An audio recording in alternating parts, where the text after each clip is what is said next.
Good morning বন্ধুরা, Momita kitchen ব্লগে তোমাদের জানি অনেক অনেক স্বাগত। বন্ধুরা, আশা করি তোমরা সবাই অনেক ভালো আছো। তো আমিও ভালো আছি। তো বড়দের প্রণাম আর ছোটদের অনেক অনেক ভালোবাসা জানিয়ে আজকের ভিডিওটা শুরু করছি। তো চলো বন্ধুরা, আজকে সারাদিন কী কী করি, কী করছি কি না করছি, নিত্যদিনের ব্লগ তো এটাই। তো চলো তোমাদের সাথে শেয়ার করছি। চলো এখন ব্লগটা আজকে শুরু করছি 10টা থেকে। আজকে ঘুম থেকে উঠেছি মানে 8:45টার দিকে, কারণ আজকে হঠাৎ করে এতটা ঘুম কেন জানি, কালকে একটু বৃষ্টি বৃষ্টি হয়েছিল। তো সকালবেলা দেখি এতটা বৃষ্টি নেই, মোটামুটি রৌদ্র উঠে গেছে। আমার ওয়েদার দেখে ভালোই বুঝতে পারছো। তো আজকে কী জানি রান্না হচ্ছে, এখনও রান্না করা যায়নি, প্রচুর বাসন আছে, এগুলি খুব মাজিনি। সকালে ব্রেকফাস্টে আলু পরোটা হবে, আমি শুধু আলুটা সেদ্ধ করে চলে এসেছি। চলো দেখাই। এখানে আলুটা সেদ্ধ হয়ে গেছে। এটা কি, এখানে কি জানি একটা মাছ একটা রান্না হচ্ছে, আমি চিনি না ওই মাছগুলি, বুড়া মাছ আই থিঙ্ক। আর দেখো বাইরের মধ্যে কত ঝাঁকানাকা একটা ওয়েদার। আর টেবিলের অবস্থা দেখো। এখানে যেহেতু আমি দুবেলা করে মেথির জল খাই, এখানে মেথির জল ভিজানো হয়েছে। যাদের হাই কোলেস্ট্রল তারা মেথির জল খেতে পারো। এখানে একটা ঠাকুমা 2টা মিষ্টি দিয়ে গিয়েছিল, একটা মিষ্টি খেয়ে নিয়েছে আর একটা মিষ্টি আছে। এখানে রুটি করা হবে। আর ধনেপাতা সিজনে ধনেপাতা বাঁচতে তো মানে কি বলবো, পুরো বিরক্তকর লাগে আমার। দেখো বাইরের ওয়েদারটা কত সুন্দর, কত ঝাঁকানাকা ওয়েদার। আর দেখো এই হলো বাসনের হাল, এগুলিকে অনেক পরে মাজবো, খেয়ে তারপর মুছবো। এখানে সালাটার জন্য শশা কাটা হচ্ছে। ঠাকুরও অনেক আগে ঘুম থেকে উঠে গেছে। আর এখানে দেখো কতগুলি তেজপাতা, এগুলি আমার গাছেরই তেজপাতা। আমি একটা আমার লাইভ অনুষ্ঠানে আমি দেখিয়েছিলাম। তো এগুলিকে বাছবো, এগুলিকে কয়েকটাকে বেছে আমি এগুলিকে ফ্রেশ সুন্দর সুন্দরগুলি বেছে আমি ঠাকুর করে নেব।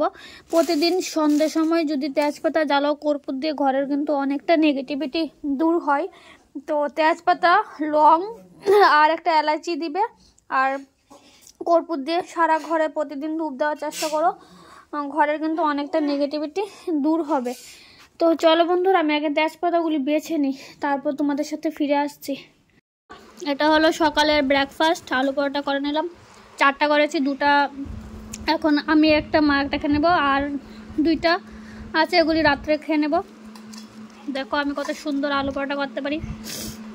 একটা সময় পারতাম না, বাট করতে করতে কোনো কাজ যদি মানে আগ্রহ থাকে যে না পারতেই হবে, তাহলে হয়ে যাবে। একটা সময় রান্নার জানতাম না, আজকে আমার রান্নার চ্যানেল আছে। দেখো এই রান্নার চ্যানেলে আজকে 5000-এর উপরে সদস্য আছে, খুবই ভালো লাগে। তো চলো বকবক না করে খেয়ে নিই। আমার খাওয়া শেষ, তো রাতের জন্য করে রাখছি। রাতের বেলা, শীতের দিনে রাতের বেলা রান্নাবান্না করতে আমার যে আলসে লাগে, মানে কি বলবো, কিছু বলার নেই। আর দেখো আমি এই টাইলসের মধ্যে এখানে রুটি করি বলে আমার বোন ভীষণ ঘৃণা পাই, বলছে আমি তো মানে আমার বোন এসে কখনো আমার বাড়িতে রুটি খাই না, শুধু আমি টাইলসের মধ্যে করি বলে। তো তোমরাই বলো টাইলসের মধ্যে রুটি করা কি খারাপ বলো? আমি তো এটাকে ভালো করে মুছে পরিষ্কার করে তারপরেই করি। আর এখানে অনেকটা আলু ভর্তা বেঁচে গেছে, ওইটাকে রেখে দেবো, আরেকদিন করব। কোনো জিনিসই নষ্ট করা উচিত নয়। আর দেখো কত বাসন আজকে পড়ে গেছে, সবগুলিকে মাজতে হবে। তো চলো বেশি বকবক না করে সবগুলিকে মাজি। আর এখানে আস্তে আস্তে পরোটাগুলিকে হাফ সেকে রাখবো, রাতেরবেলা তেল দিয়ে ভেজে খেয়ে নেবো। তো চলো আবার পরে আসছি। তো বন্ধুরা, তোমাদের বলেছিলাম যে আমার বাবা আমার বিয়ের জন্য কি মানে কয়েকটা জিনিস কিনে রেখে গেছে, তার মধ্যে আমি জাস্ট এগুলি তোমাদের দেখাচ্ছি। দেখো এটা হলো ভেলভেট কাপড়ের বেডশিট।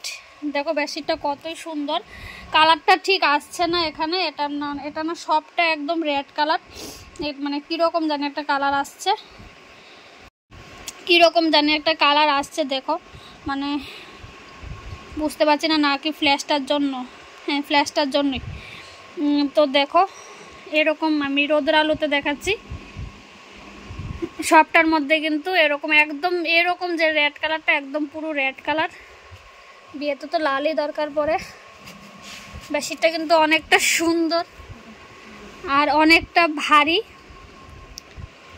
এই বেডশিট আমি মনে হয় না, হ্যাঁ বেডশিটটা মনে হয় না যে কখনো আমি এটাকে ইউজ করে ধুতে পারবো, অসম্ভব ব্যাপার।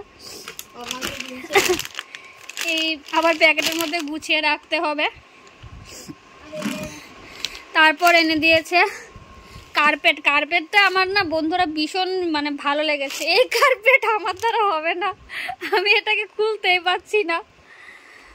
দেখো কার্পেটটা কিন্তু ভীষণ সুন্দর, হয় দেখো কালারটা কত সুন্দর হইতেছে না মোবাইলে। কার্পেটটা কিন্তু ভীষণ সুন্দর, বেনারসি কার্পেট। দেখো সবটা আমি খুলে দেখাতে পারবো না কারণ বন্ধুরা, কারণ এটা অনেকটা ভারী আর আমি পারি না এগুলি মানে আলগাতে, এতটা ভারী। দেখো কতটাই না সুন্দর, তোমাদের কীরকম লেগেছে বলবে। বাবা তো নেই, বাট এগুলি মানে সব বাবারের তো ইচ্ছা থাকে মা তার মেয়ের বিয়েতে এটা করবে এটা করবে, তো টুকটাক করে কিছু জিনিস করে রেখে গেছে, এগুলি দেখাচ্ছি। আর আরেকটা দিয়েছে মানে এইভাবে নর্মাল, যাতে বাড়িতে কোনো অনুষ্ঠান যদি লাগে তাহলে যাতে নর্মাল যাতে একটা যাতে বিছাতে পারি তার জন্য। এটা তোমাদের খুলে দেখাচ্ছি না, এটাও কিন্তু দেখো কতটা সুন্দর।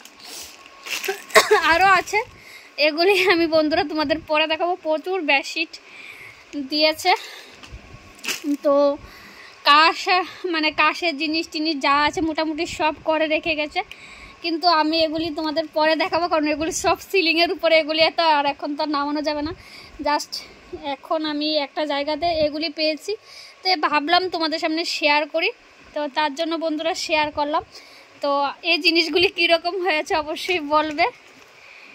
এগুলি আমার বাবা অনেকটা স্বপ্ন করে তার মেয়ের বিয়ের জন্য এগুলি করে রেখে গেল, তো ভাবলাম তোমাদের সাথে শেয়ার করি, তার জন্য তোমাদের সামনে শেয়ার করলাম। বন্ধুরা এখন চলে এলাম লাঞ্চ করতে, আর লাঞ্চের মেনুটা আমার এত একটা ভালো লাগেনি।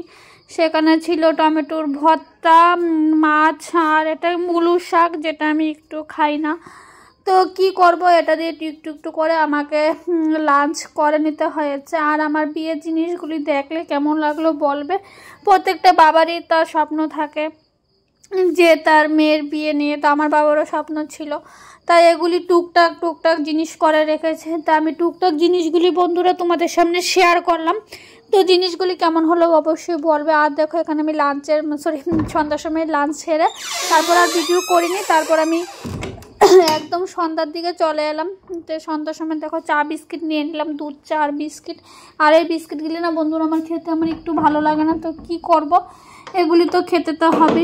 আর এগুলি খেয়ে বন্ধুরা আমার একটু পেট ভরেনি, তো তারপর আমি চলে গেলাম ডিম সিদ্ধ বসাতে। তো ডিম সিদ্ধ তারপর করে নেব। আমার ডিম সিদ্ধ খেতে ভালো লাগে, আর শীতের দিনও ডিম সিদ্ধ খেতে একটা এক্সট্রাই মানে খুব সুন্দর লাগে খেতে, তো খেয়ে নিলাম। আর ভিডিওটা মোটামুটি শেষের দিকে চলে আসলি, তো তারপর তোমাদের দেখাবো রাতের ডিনারে কি কি ছিল।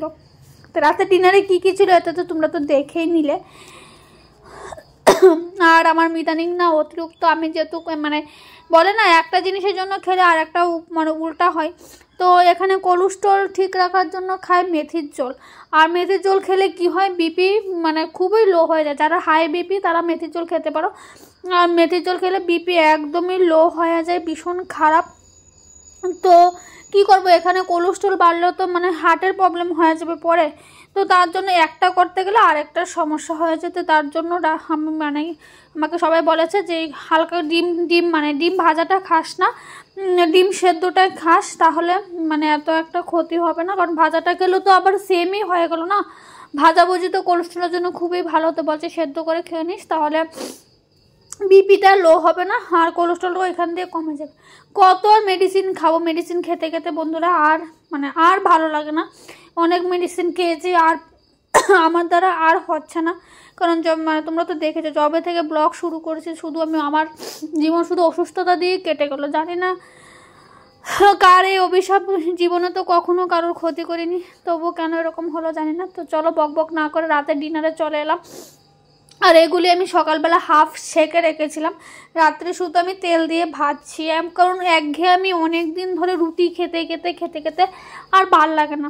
আর একটা সময় বন্ধুরা আমি আলু পরোটা মানে আলু পরোটাটা পারতাম না, আমার বাবা ভীষণই খাদ্য রসিক ছিল, কিন্তু থাকলে কি হবে, আমি তো কিছু বানিয়ে খাওয়াতে পারিনি, কপালে ছিল না। তো তো এই কপালতে মানে এখন দেখো মোটামুটি আমি সবই করতে পারি। কিন্তু বন্ধুরা তখন আমি কিছু বলতে আমি কিছু বললাম না, যে তখন আমি রান্নার রটও জানতাম না। তো করে খাওয়ানো তো দূরের কথা, তখন তো আমি রান্নার রটও জানতাম না। তো এটাকে ভেজে নিলাম, আর রাতের ডিনারে নিয়ে নিলাম আলু পরোটা, আর সাথে সকালে যে একটা মিষ্টি ছিল ওইটাকে নিলাম, আর মা নিল আলু পরোটা, আর সাথে নিল ফুলকপির তরকারি। আর মাসের গুঁড়ি দিয়ে ফুলকপির তরকারি আমার তো জাস্ট জঘন্য লাগে, কি বলবো। তো বন্ধুরা বেশি আর বক বক করবো না, ভিডিওটা একদমই লাস্টের দিকে চলে এলাম। আমার গলা একদমই ঠিক হয়নি, তো তোমরা একটু অ্যাডজাস্ট করে নিও। তো বন্ধুরা আজকের ভিডিওটা কার কেমন লাগলো অবশ্যই বলবে। তো আজকের ভিডিওটা আমি এখানেই শেষ করে দিলাম। ফিরে আসবো নতুন একটা দিন নতুন একটা ভিডিও নিয়ে। সবাই ভালো থাকবে বন্ধুরা, সুস্থ থাকবে। আবার তোমার সামনে থাকবো নতুন একটা দিন।